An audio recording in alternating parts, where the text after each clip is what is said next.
India முழுக்க அந்த வீரர்கள் இருந்து கொண்டிருந்தார்கள்.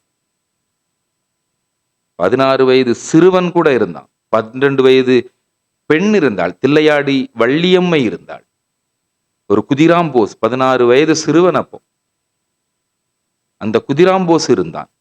நிறைமாத கர்ப்பிணி தன்னுடைய சித்திய கூட்டிக்கிட்டு ஒரு தெரு வழியாக போகின்றான். அங்க வெள்ளைக்காரன் இருக்கக்கூடிய தெரு. அந்த வெள்ளைக்காரன் இருக்கக்கூடிய தெருவை தாண்டி போகும்போது எப்படி போகணுமா அப்படின்னு சொன்னா, முட்டி போட்டு போகணுமா, நடந்து போகக்கூடாதாம் அந்த தெருவை தாண்டது வரைக்கும். இப்படி ஒரு சட்டத்தை அன்னைக்கு வச்சிருக்கான். ஆனா அவனையும் நல்லவன் சொல்றதுக்கு இங்க சில நல்லவன் இருந்துகிட்டு இருக்கான். அவனையும் தியாகி என்று குறிப்பிடுவதற்கு, அவனாலதான் இங்க முன்னேறணும் நாங்க படிச்சோன்னு சொல்லதுக்கு இங்க நிறைய அறிவாளிகள் இருந்துகிட்டு தான் இருக்கான். அதுதான் ரொம்ப வேதனையாக இருக்கின்றது. அப்ப அந்த தெருவில் அப்படி போகணுமா, இந்த சிறுவன் தனக்கு சித்தி கூடால போறான். நிறைமாத கர்ப்பிணி அந்த சித்தி. அவங்களால நடக்கவே முடியாது. எப்படி முட்டி போட முடியும்? போட முடியல. முடியாதுன்னுட்டான். நான் அப்படி போக முடியாதுன்னுட்டான். முட்டி போட்டுட்டு போ அப்படின்னாங்க. நான் முடியவே முடியாது. நீ என்ன வேணாலும் செய்துக்க அப்படின்னுட்டான். அந்த சிறுவன் தன் சித்தியை கூட்டிட்டு முட்டி போடாம அதை கடந்து செல்லுகின்றான். இவனை கைது செய்கின்றார்கள். ஒரு கட்டத்தில் அவன் சுதந்திர வேட்கை அவனுக்கு அதுக்கு பிறகு உருவாகின்றது. குண்டு வைத்த ஒரு வழக்கில் குதிராம்போஸை பிடிக்கின்றனர். 16 வயசு சிறுவன். தூக்கு தண்டனை அவனுக்கு. 16 வயசு பையனுக்கு தூக்கு தண்டனை. இன்னைக்கு எவ்வளவு பெரிய குற்றம் செய்தாலும் தூக்கு தண்டனை இல்லை. சிறுவன் அப்படிங்கிறதுல வெட்டுருவாங்க. இன்னைக்கு அந்த அளவுக்கு நம்ம சுதந்திரத்தில் இருக்கோம். எவ்வளவு பெரிய கொடும்பாதக செயலை 17, 18, 17, 16 வயசு பையங்க செய்யறாங்க. இன்னைக்கு செய்யாம இல்லை. எவ்வளவோ நம்ம பார்க்க இன்னைக்கு நிறைய குற்றங்கள் அது சிறுவர் குற்றவாளிகளாக இருக்கின்றார்கள். அது கொலை, பாலியல் பலாத்காரங்கள், கொள்ளைகள், கொடூர கொலைகள், போதைப் பொருளை வச்சுட்டு நிறைய பார்க்குறோம். ஆனால் இன்னைக்கு தூக்கு தண்டனைலாம் கிடையாது. அவர்கள் சிறார் குற்றவாளிகள் அப்படின்னு சொல்லி அவங்களுக்கு ஒரு. ஆனால் அந்த 16 வயது குதிராம் போஸ் வெள்ளையனை எதிர்த்து நின்றான் என்பதற்காக, அவனுக்கு முட்டி போட மறுத்தான் என்பதற்காக, வெள்ளைக்காரர்களை எதிர்த்து புரட்சி செய்தான் என்பதற்காக நண்பர்களோடு கைது செய்யப்பட்டு தூக்கு அவனுக்கு அறிவிக்கப்பட்டது. தூக்குக்கு முந்தின நாள் அவனுக்கு சித்தி, அதே சித்தி, அம்மா எல்லாரும் வந்து அவனை பார்த்து அழுறாங்க. ஏன்னா சின்ன பிள்ளை இல்லையா அவன், 16 வயசு பையன், அழுறாங்க. அவன் சொன்னானா, எம்மா அழுறீங்க, ஏன் சித்தி நீ அழுற? நான் சந்தோஷமா தான் போறேன். இந்த நாட்டுக்காக நான் உயிரை கொடுக்க போறேன். நீங்க அழாதுங்க சித்தி. அந்த சித்தியிடம் ஒரு வார்த்தை சொன்னாராம். சித்தி, நான் திருப்பி வருவேன். இந்த நாட்டுக்காக நான் திரும்ப வருவேன். இந்த வெள்ளையர்களை பிரிட்டிஷ்காரனை அடிச்சு விரட்டுவதற்காக நான் திரும்ப திரும்ப பிறந்து வருவேன் சித்தி. உன் வயித்துல வந்து பிறப்பேன். எனக்கு குழந்தை பிறக்கல என்ன கொஞ்ச நாள், அந்த வயித்துல நான் உனக்கு குழந்தையா வந்து பிறப்பேன் சித்தி. பிறந்தது நான் தானா என்பது உனக்கு சந்தேகம் இருந்தால் நீ பாரு, பிறந்த குழந்தையினுடைய கழுத்தில் அந்த கயிற்றின் தடம் இருக்கும் சித்தி, அது நான் தான் வந்து பிறப்பேன் திரும்பவும் அப்படின்னு சொல்றான்னு சொன்னா, அப்படி செய்தார்கள் சுதந்திரத்தை. அதுதான் குதிராம் போஸ், ஒரு பகத்சிங், ஒரு சுகதேவ், ஒரு ராசகுரு. இளைஞர்கள் இல்லையா? என்ன சுகங்களை அவர்கள் அனுபவித்தார்கள் சொல்லுங்க பாப்போம். இன்னைக்கு இளைஞனாக இருந்தா அதுக்குன்னு ஒரு நம்ம வேற லெவல், நம்ம செம லெவல், வாழ்க்கை வாழ்வதற்கே அப்படின்னு சொல்லி எப்படிலாமோ அடிச்சு கிளப்பி விட்டுறானு, எதெல்லாமோ சொல்லி நம்ம இளைஞர்களை திரித்து விட்டுறாங்க. இப்படி போடா, அப்படி போடா, செய்யடா, ஒரே ஒரு வாழ்க்கை தானே.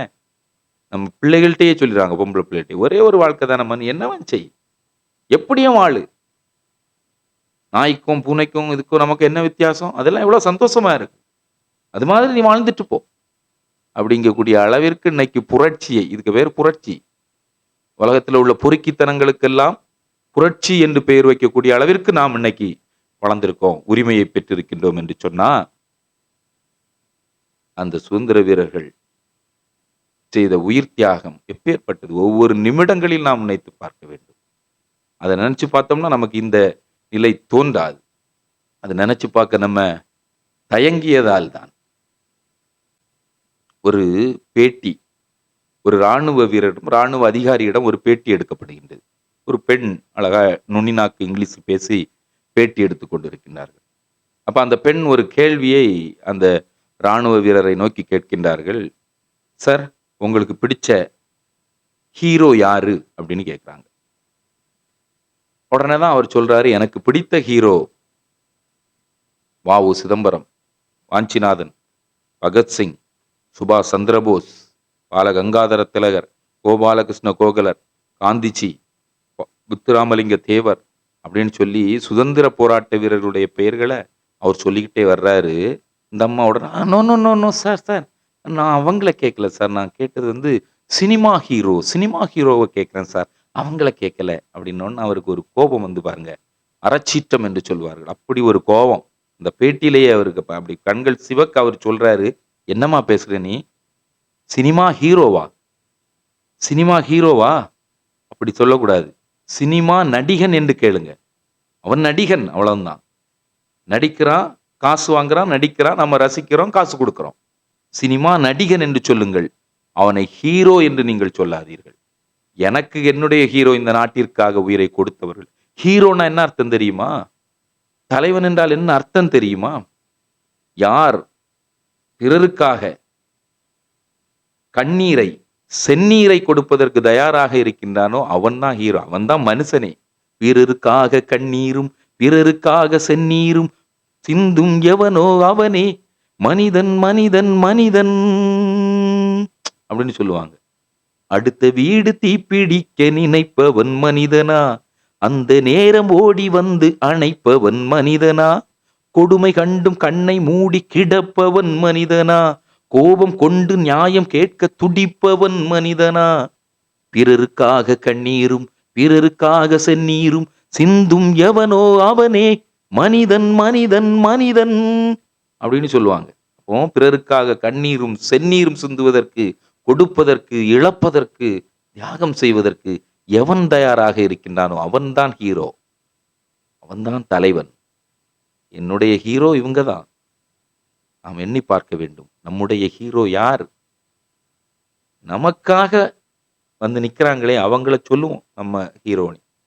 நம்முடைய அப்பா ஒரு ஹீரோ. என்னுடைய ஆசிரியர் எனக்காக படிச்சு தந்தார். எனக்காக அவர் நின்னார். அவர் ஒரு ஹீரோ. இன்னைக்கு ராணுவ வீரர்கள் எல்லையிலே நின்று கொண்டிருக்கின்றார்களே, காவலர்கள் வீதியிலே இரவும் பகலுமாய் காவல் காத்து கொண்டிருக்கின்றார்கள். இங்கே சட்டம் ஒழுங்கு கெட்டு போயிடக்கூடாது. தீவிரவாதிகளிடமிருந்தும், உள்நாட்டு தீவிரவாதிகளிடமிருந்தும், விஷக்கிருமிகளிடமிருந்தும், வெளிநாட்டு தீவிரவாதிகளிடமிருந்தும் நம்மளை எல்லாம் காப்பாத்திக்கிட்டு இருக்கக்கூடிய இவர்கள் எல்லாம் இல்லையா நம்முடைய ஹீரோ? அவர்களை ஹீரோ என்று சொல்லணுமா வேண்டாமா?